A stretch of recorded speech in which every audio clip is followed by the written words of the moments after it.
Hey everyone, Brian here from D.I.G.S Marketing. Lucky enough to have Don Halliwell as my guest today. Don is the head of marketing over at TrustLayer, and we've had the pleasure of working together. What has it been now, Don? Almost 5 months? Yeah, it's the better part of a year, that's for sure. Better part of a year. And Don was gracious enough to hop on and lend his time. So, first of all, Don, thanks for coming on. I appreciate it, and it's always fun getting to chat with you. Yeah, likewise. Thanks for having me. Of course. So just like you said, it's been the better part of a year. Take yourself back to end of 2024. When you first started working with us or with Diggs and were evaluating Diggs, like what was the thing you were trying to solve at TrustLayer? Yeah, what I will say is it was a problem, but not a problem, right? The challenge that we faced going into this year was we needed to continue to scale. So we've gone through that traditional trajectory, right? Double, double, double, revenue, triple, that sort of thing.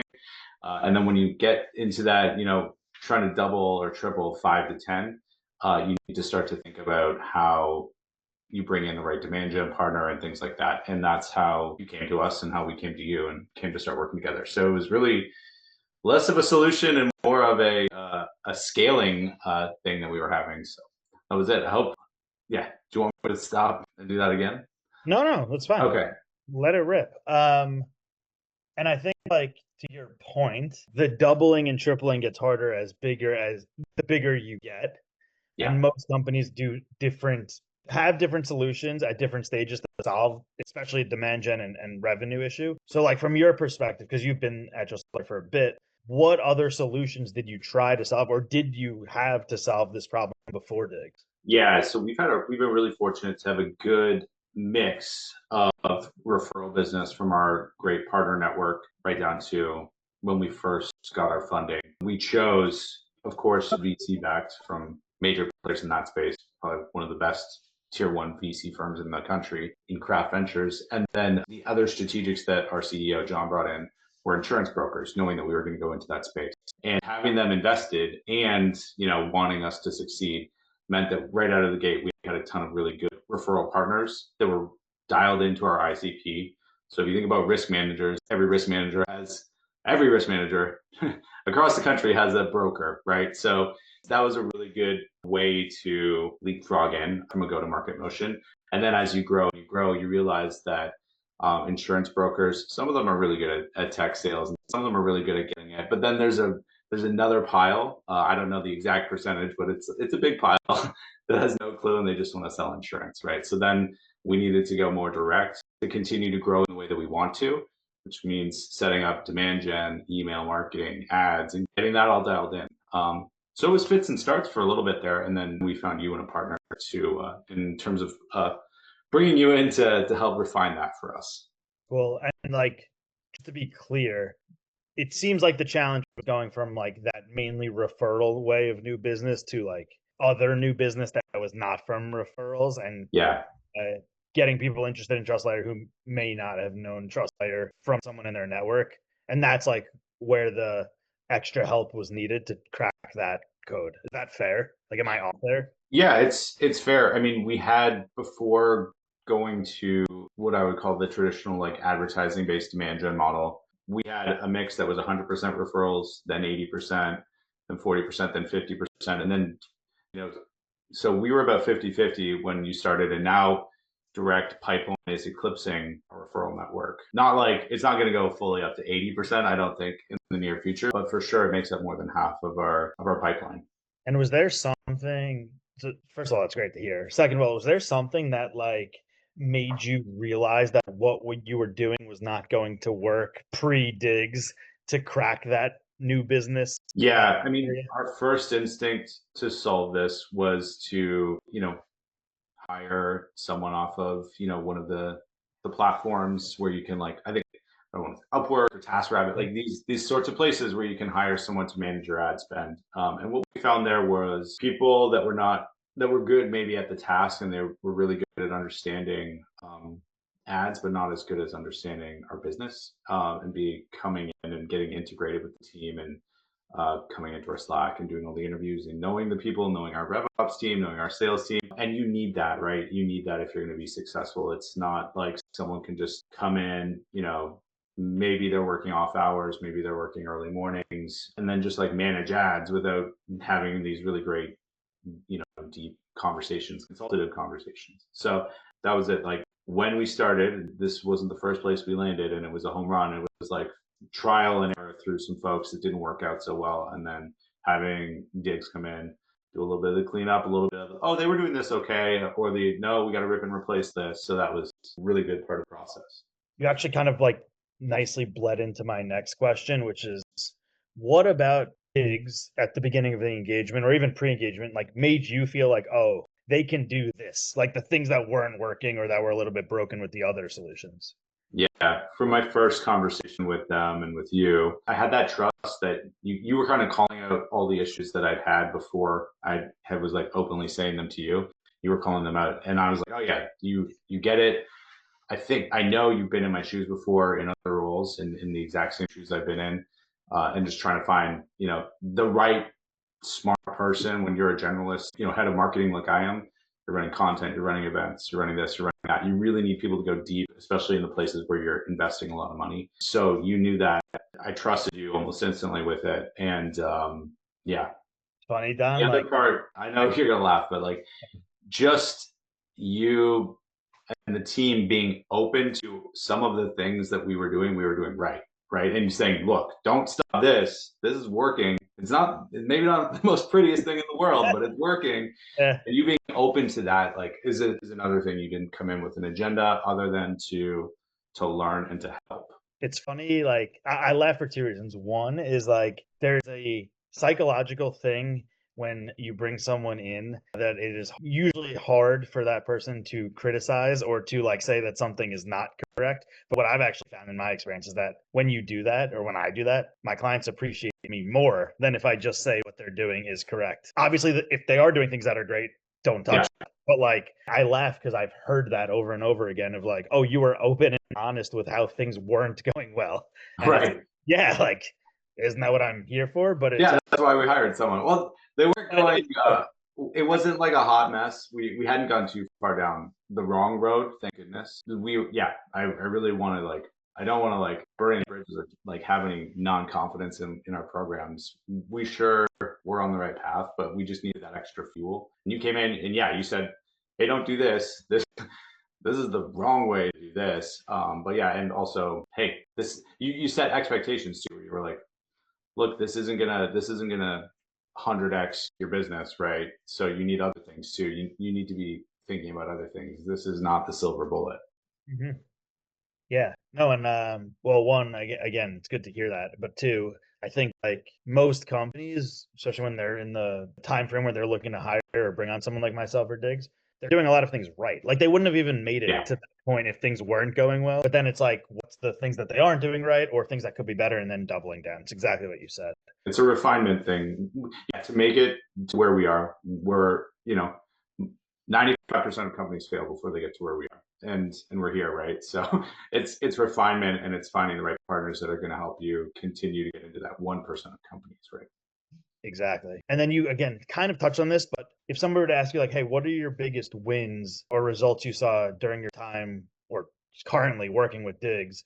That could be anything from like channel specific. That could be like flipping the Mhm. percentage of business of referral business to direct business. Like what sticks out to you? Yeah, I mean, I'm not in competition with our own referral business. We're not in competition. We want both of those things to be rising, and both have, right? So that's the neat thing is like while direct was kind of eking out its own like segment of our business, both of those bar graphs are growing, right? So our pipeline with Diggs, anyone looking at these graphs would be like, it's almost like the day you came in, they started to go in the right direction in a big way, right? So pipeline opportunities, form fills all the way up and down the traditional, funnel, the metrics seem to be improving. And yeah, a lot of that does have to do with the way that you've come in and you brought in the right people from your team into our team too. Because I know it's not just the Brian show. There's a number of great folks that come in and help us along the way. But it's a lot of that, and it's a lot of the rest of our team is gelling in ways that we haven't before. Like I said, getting to that 5%, top 5% companies, going to top 1%. Things are working and they seem to be getting on base a lot more, if I'm going to use a baseball analogy, Yeah. than we were a year ago, than we were the year before that. And then I'll end that little rant with this, but like our team is definitely gelling better internally, and we have you as a part of that team, right? Like while you are technically a vendor, you're still a part of Team TrustLayer, and you still get, you know, the 9 a.m. or 9 p.m. slacks from folks on our team, and we're engaged just as if you were, you know, here in the office with us. Yeah. Well, thank you. And those are the best engagements on my end as well. Like the ones where I feel like full-time part of the team, and my team, not just me, is trusted. So yeah, the feeling is mutual here. And also, I completely agree. Yes, I think a lot of the work we've done has helped. I also think the internal stuff you guys have done separately has gotten a lot better. And then there's like compounding effects of the work that you've done for years is now starting to pay off. But it's really fun when all of that like hits at the same time or in the same year. Yeah. Uh, and those graphs are awesome to look at selfishly for like a D.I.G.S Oh perspective. yeah. So just from like a business perspective, it's like not even close if you look at 24, 23, 24, 25 charts. So Yeah. uh, And if even if we drew that line and said, "Oh yeah, you started with us in December or late December or early January," well, you can kind of see February was better. Like January was kind of flat, February is better, March is better, and it's just like going in a direction. So yeah, and that's honestly what makes it fun for everyone. Is there anything about your experience with myself with D.I.G.S that has surprised you? That could be like good surprise, bad surprise, but just something that like before we started working together that has been a surprise or different than what you expected. no, because I think you it's kind of the answer is no. That's No bad surprises. Good surprises is like, hey, we've been through a bunch of people and none of them worked out. But I think you clearly, even from that first 45 minutes together, and then subsequently as you met the rest of the team, you set out the expectations for us pretty clearly. Like you were like, hey, I need this amount of time for it to start working, and I need, and you know, after that, you know, I'm not here to keep myself on retainer. I'm here to like eventually hand this over to someone else, right? It's like that kind of setup means that you're not doing things that other agencies would do to kind of retain themselves indefinitely. You kind of come in, you solve the project you need to solve and not get out, but like, I mean, we're happy to have you and happy to continue to have you as part of the team if you'll have us. yeah, yeah, But like that, I think that's just like the nature of it's different, right? Where a lot of them are trying to prove their results, and you're more trying to like set up hypotheses, test them, and like and adjust, right? Because not everything that we're gonna do has been a home run. I mean, it has been, but like not everything going forward is. And I just know that you're gonna tell us when it's not working, right? And we're gonna try something else. I think the like our Google Ads program is a good example of this, where like it took a few months for it to get rolling. It Yeah. wasn't necessarily unsuccessful, but it wasn't as successful as quickly as some of the other projects or channels. But after a bunch of tweaking and a bunch of hypotheses and a bunch of tests, like we've gotten it to a point where it's now by most definitions very successful, or by Yeah. all definitions. And I think, yeah, like to your point, that speaks to not just the D.I.G.S work, but the collaboration, the openness to trying new things, the expectation setting from both sides. So I think like overall, that's what's if it was super easy, everyone would be able to do it, and all these companies would be successful with demand gen, right? Like, That's it. I mean, when I think about Google, I just know in like all of these platforms, and we're not even like deep yeah, into Meta, but like they are designed to spend your money, and we were right. We were spending. They were spending our money, and not always in the best ways. And you came in, and obviously, like with less money, we've had more impact just because spending it the right way and not letting the system dictate in the easy ways that it might. Of course, it's going to suggest you do this thing and you press this button and do that. But no, that's not the right way. You're like, oh, here's really what that button's going to do, and here's why this is better.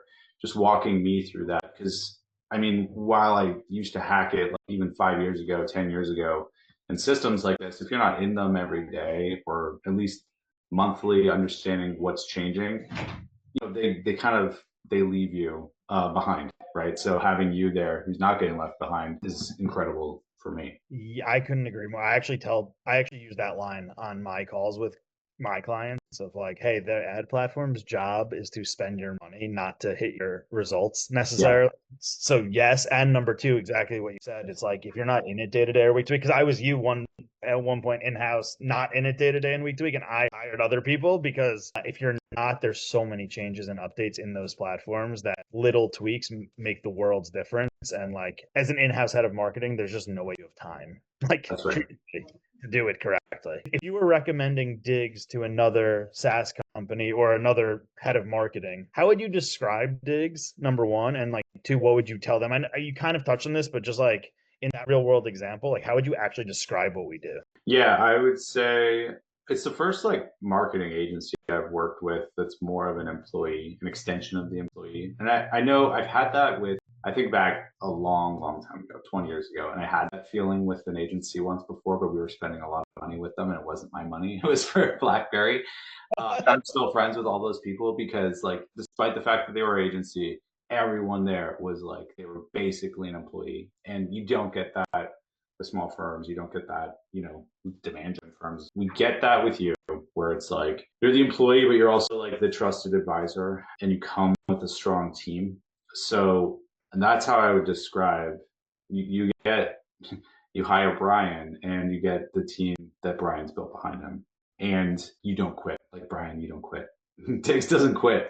Like 1 a.m. I don't think I reach you, but like I know if I really had to, I could. So it's really great. Thank you. I literally posted about that on LinkedIn this week. I don't know if you saw, but I did not see that. I'll send you So my. It was you almost quoted my LinkedIn post about D.I.G.S. So that's I serendipity. I pride myself on not necessarily being always available, but the way I think about it is like I want you to feel like I am a part of the team and I care as much because I actually do. And I Yeah, do think that's very different from most fractional agencies, consultants, whatever. And like again, you said that without even knowing that that post just went out. But like I think if you ask my clients, that's the baseline of what they would mostly say, which is one makes me feel proud, but two is important because I think it is a differentiator yeah, at this day and age. yeah. Uh, I mean, we've had other fractional people.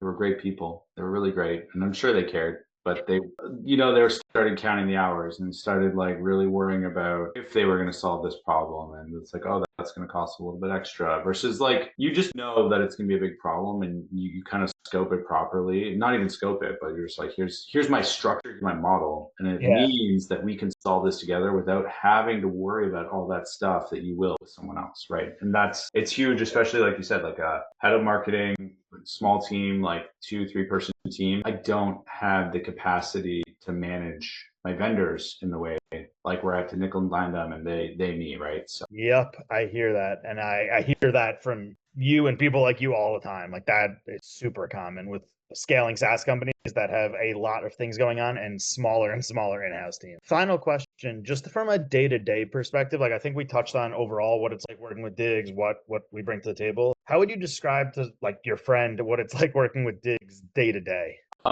I think day to day, I mean, it's a pleasure day to day. It's like having a friend, a friend that like one of your colleagues that's a friend where you tap them on the shoulder, you share a cubicle wall, you guys go out for lunch, like that kind of thing, like that feeling.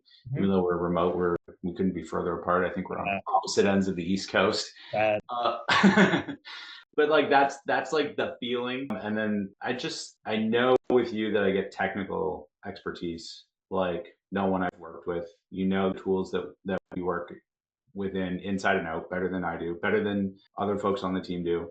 And then the same that so on the rev ops or marketing ops side, yeah, trusted advisor coming up with creative solutions, knowing the not just like the drag and drop stuff in the platforms like HubSpot, but like the behind the scenes, like you can get in and hack some code and figure out reporting and dashboards that I've never seen. So it's really cool. And then on the other side, like the ad platforms. So you got marketing ops and you got ad platforms down to a deep technical level. And then when you're refining spend and when you're refining things like that, trusting that you know what you're doing without question. And then you're not afraid to share what you think or like what you would do or how you might think of it, right? You're not thinking of that the right way. Here's how I might think of it. So that's it. That's what it's like to work with Dave. thanks, Don. Yeah, I appreciate the time. And yeah, I love working with TrustLayer. If I think I've told you this, but you guys are awesome to work with, super fun, reliable, communicative. So all the things you said about me, I feel about you guys too, which is not always the case, to be completely transparent. So Yeah. Well, I'll end with this. Yeah. It's always me owing you things and never you owing me things, which is so funny, right? Because that's not usually how it goes. It's usually the other way around. Yeah. I love But yeah, that. When somebody tells me that, that's like I'm doing my job great. That's how I feel. Like when I've had a few of my clients tell me that at certain points, yeah, especially teams that are scaling and like they're trying to hire internally and it's just like craziness and or a lot of events going on and they're just like, hey, you're doing everything we're asking. You're just waiting on me for stuff. Like yeah. that's great. And I'm sorry if I bug you, but You yeah, never bug me. No, no. Like it's just fun. It's just different that I'm the bottleneck and not my capacity on the the agency side. yeah, that's awesome to hear. So thanks, Dan.